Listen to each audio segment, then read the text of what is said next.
اعوذ باللہ من الشیطان اللعین الرجیم بسم اللہ الرحمن الرحیم قال اللہ سبحانہ وتعالی فی القرآن الحکیم وهو اصدق الصادقین وقولہ الحق بسم اللہ الرحمن الرحیم یرفع الذین آمنوا منکم والذین اوتوا العلم درجات۔ معزز اور محترم ناظرین کرام، قرآن مجید کی پاک و پاکیزہ بابرکت آیت کریمہ ہے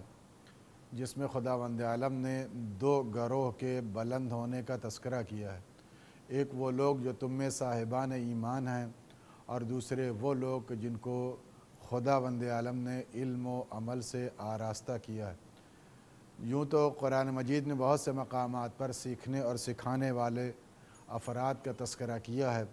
اور خود نہج البلاغہ میں امیر المومنین علیہ السلام نے یہ ارشاد فرمایا ہے کہ متعلمین سے پہلے خداوند عالم نے معلمین کا انتظام کیا ہے۔ اور قرآن مجید میں جب پیغمبر اسلام کو اس دنیا میں اتمام رسالت اور اختتام نبوت کے طور پر دنیا میں اتارا اور تمام نبوتوں کو آپ کی ذات اقدس پر تمام کیا، تو آپ کا بھی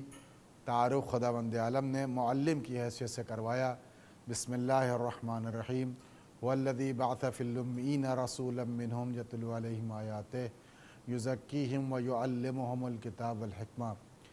کہ تمہیں میں سے خداوند عالم نے ایک کو رسول مبعوث کیا ہے، اور یہ رسول وہ ہے کہ جو تم پر آیتوں کی تلاوت کرتا ہے اور کرے گا، اور تمہارے نفوس کو پاک کرے گا، اور تمہیں علم و حکمت کی تعلیم دے گا۔ اس میں خداوند عالم نے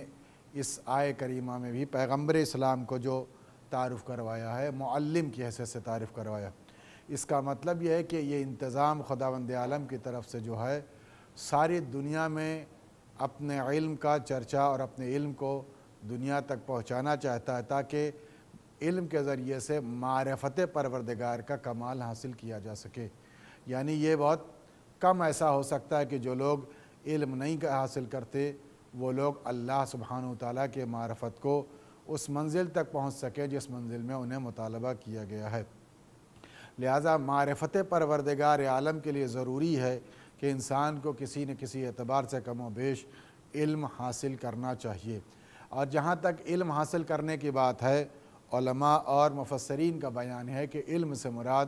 علوم دینیہ ہے، یعنی وہ علم جو خداوند عالم کی بارگاہ تک انسان کو پہنچا دے، جو معرفت پروردگار عالم کا ذریعہ بنے، یعنی جسے علم دین کہا جاتا ہے۔ حقیقی علم پیغمبر اسلام کے نگاہ میں اسی علم کو کہا گیا ہے، یعنی علم دین پیغمبر اکرم کے نگاہ میں حقیقی علم ہے۔ اس کے مقابل میں جغرافیائی، طب اور سائنس اور دیگر علوم، ان کو بھی علم سے تعبیر کیا گیا ہے، لیکن وہ مجازاً علم ہیں، مجازاً علوم ہیں، علوم سے تعبیر کیا گیا ہے۔ علم حقیقی علم دین ہے، جس کے ذریعے سے ہم خداوند عالم کی بارگاہ تک پہنچ جائیں۔ اسی لیے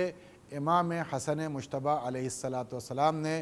انسان کی جو عقل کی تعریف کی تو یہی فرمایا، ما عبد بہ الرحمن و اکتسب بہ الجنان۔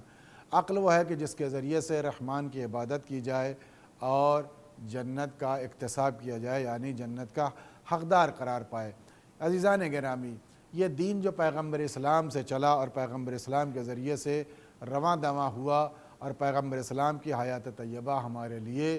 نمونِ عمل اور اسوہ حسنہ قرار پائی، اور اس کے بعد پیغمبر اسلام کے دنیا سے جانے کے بعد 12 ائمہ خدا علیہم السلام، دین کے محافظ، دین کے ذمہ دار، سنت پیغمبر اسلام کی ترویج و ترسیم کرنے والے یہ معصوم مقدس ائمہ تھے۔ یہ بھی اللہ کی بارگاہ کے پڑھائے ہوئے منصوص من اللہ ہستیاں تھیں۔ انہیں دنیا میں پڑھنے پڑھانے کی ضرورت نہیں ہوئی، یہ پروردگار عالم کی بارگاہ سے تربیت یافتہ تھے۔ یعنی سلسلہ علم پیغمبر سے شروع ہوا تھا اور معصومین علیہم السلام کے ذریعے سے جاری رہا، یہاں تک کہ 5ویں امام اور چوتھے امام کے زمانے تک بہت زیادہ پابندی عائد رہی، یہاں تک کہ امام زین العابدین علیہ السلام کو کسی بھی عنوان سے خطبہ دینے پر پابندی تھی، روایتوں کو بیان کرنے پر پابندی تھی، درس و تدریس پر پابندی تھی۔ اسی لیے امام زین العابدین علیہ الصلاۃ والسلام نے اپنے چاہنے والوں کو اپنے قریب بلایا اور بلانے کے بعد ان کو دعاؤں کے ذریعے سے دین پہنچانا شروع کیا۔ اور جب یہی دعاؤں کا مجموعہ دنیا کے سامنے ان کے فرزند جناب یحییٰ کے ذریعے سے رونما ہوا تو اسی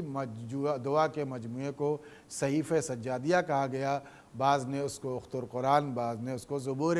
آل محمد علیہ السلام سے تعبیر کیا گیا۔ اس کے بعد پانچویں امام علیہ السلام کا زمانہ آیا، تھوڑا سا حالات سازگار تھے۔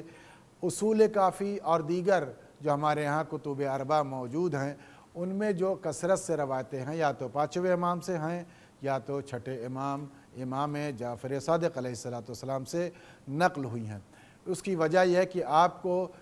وافر مقدار میں وقت نصیب ہوا اور آپ نے اپنے چاہنے والوں تک پیغمبر اسلام کے اقوال اور احادیث اور روایات کو بیان کیا۔ یہاں تک کہ سلسلہ چلتا رہا اور پھر ساتویں امام کے زمانے میں پابندی عائد کی گئی اور یہ زمانہ ہمیں جو ہے نصیب نہ ہو سکا کہ ہم کھل کر کے امام زمان اجل اللہ تعالیٰ فرج الشریف اور دیگر گزشتہ ائمہ خدا علیہم السلام کے ازوات مقدسات سے ہم فیض حاصل کرتے، برکت حاصل کرتے، مستفیض ہوتے اور ان کے جو سکھائے ہوئے علم کے ذریعے دریچے سے ہم اپنے آپ کو سرخرو کر پاتے۔ لیکن عزیزان گرامی اتنی کثرت سے روایتیں بیان ہو چکی تھیں کہ اب آنے والے زمانے کے لیے انہی روایتوں پر زندگی گزارنا کافی تھا، اور امام زمان اجل اللہ تعالیٰ فرج شریف کے غیبت صغریٰ تک جب نوابین اربع موجود تھے اتصال و ارتباط امام سے ممکن تھا، اپنے سوالات اور جوابات حاصل کیا جا سکتے تھے۔ لیکن جب امام غیبت کبریٰ میں چلے گئے، اب امام سے ملاقات کا سلسلہ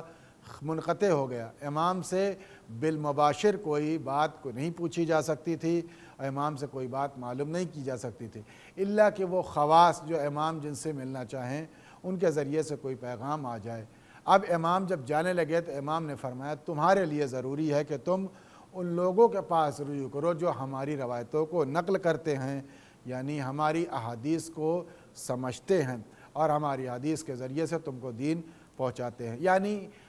علماء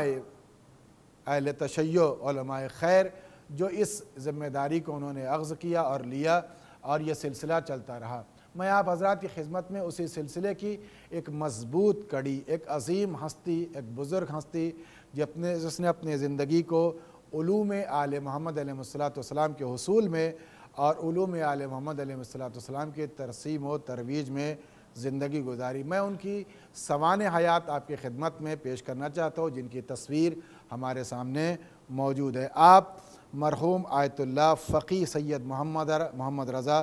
حسینی شیرازی، مرجع عالی قدر آیت اللہ العظمیٰ سید محمد حسینی شیرازی المعروف مجدد ثانی،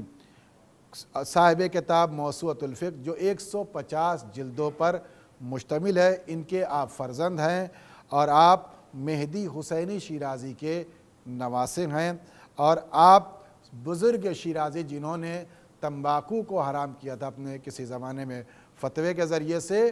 ان کے اولاد میں سے ہیں۔ آپ بہت عظیم اور مقدس ہستی ہیں، آپ نے اپنی کم سنی کے عالم میں بھی دین کو اور علماء دین کو ایک بہت بڑا سرمایہ عطا فرمایا ہے۔ آپ کے سن 1379 میں کربلا مقدسہ میں آپ پیدا ہوئے، آپ کی ولادت ہوئی، بچپن میں ہی آپ علوم دین کے حصول میں لگ گئے، یہاں تک کہ آپ مدرسہ کربلا چلے گئے اور 10 سال کی عمر میں اپنے والد کے ہاتھوں آپ کو امامہ ملا اور اس روحانی لباس سے آپ مرتب کر دیے گئے۔ آپ حوضہ علمیہ کربلا میں وارد ہوئے، وہاں علوم دینیہ اور دیگر مقدمات کی کتابوں اور سطوح کی کتابوں کو آپ نے تمام کیا اور یہاں تک کہ سلسلہ چلتا رہا۔ اس کے بعد ایک زمانے میں جب آپ کے والد محترم پر یہ سختی عائد کی گئی تو آپ نے اس ملک کو چھوڑ کر کے کویت چلے گئے اور وہاں آپ اپنے چچا کی کفالت صادق حسین شیرازی دامت برکاتہ کے ساتھ رہے اور ایک عرصے تک کویت میں رہے، وہاں بھی آپ اپنے علم اور حصول علم سے مستفیض ہوتے رہے۔ اس کے بعد آپ وہاں سے ایران قم مقدس اپنے ام محترم کے ساتھ تشریف لائے اور وہاں سلسلہ علم جاری رکھا۔ آپ نے علم رجال، علم فقہ، علم کلام اور دیگر بہت سے علوم پر دسترس حاصل کی۔ تقریباً آپ کے عقائد و اخلاقات پر مشتمل 8000 سے زائد خطبات موجود ہیں اور 20 جلدوں پر مشتمل کتاب فقہ اہل بیت، فقہ جو ہے ائمہ خدا علیہ السلام معروف موجود ہے، جو آپ نے اپنے زمانے کے جو سرمایہ چھوڑا ہے۔ عزیزان گرامی، اس کے بعد آپ سرزمین کویت میں بہت عرصے تک رہے۔ اس کے بعد جب آپ قم آ گئے تو ان کی تاریخ 1399 میں، جہاں 2 سال کی عمر میں اپنے والد اور چچا کے ہمراہ اس سرزمین ایران تشریف لائے تھے، یعنی آپ کی عمر اس وقت بھی کم تھی، لیکن شہر مقدس جوار کریمہ اہل بیت علیہ السلام حضرت معصوم قم سلام اللہ علیہ کے جوار میں رہے، وہاں پر علوم کے حصول کی کوشش کرتے رہے، یہاں تک کہ آپ نے 1407 ہجری میں اپنی کتاب الترتب کو تالیف کر کے سارے زمانے میں اپنے علمی اور تباخر علمی کو واضح کر دیا، اور آپ نے اپنے زمانے کے معروف اساتذہ میں سے آغا وحید خراسانی دامت برکاتہ، آغا صادق شیرازی دامت برکاتہ کے ساتھ زندگی گزاری اور ان کے سامنے جو ہے زانو ادب طے کیا، یہاں تک کہ آپ نے اپنے زمانے کے بہت سے بزرگ علماء سے سند اجتہاد حاصل کر لیا، اور سند اجتہاد حاصل کرنے کے بعد ایک عرصے دراز تک اپنے علم کے فیض کے ذریعے سے لوگوں کو مستفیض کرتے رہے۔ آپ کی تالیفات میں تقریباً 24 سے زائد عناوین پر کتابیں موجود ہیں جو اس وقت موجود ہیں، اور آپ 26 جمادی الاول 1429 ہجری قم المقدس میں وفات پا گئے، اور اپنی اس رحلت کے سفر میں آپ نے بہت کچھ سرمایہ قوم کو دیا۔ آپ کی کتابیں آپ کی شخصیت کے اوپر نمایاں دلیل ہیں۔ وآخر دعوانا الحمد للہ رب العالمین۔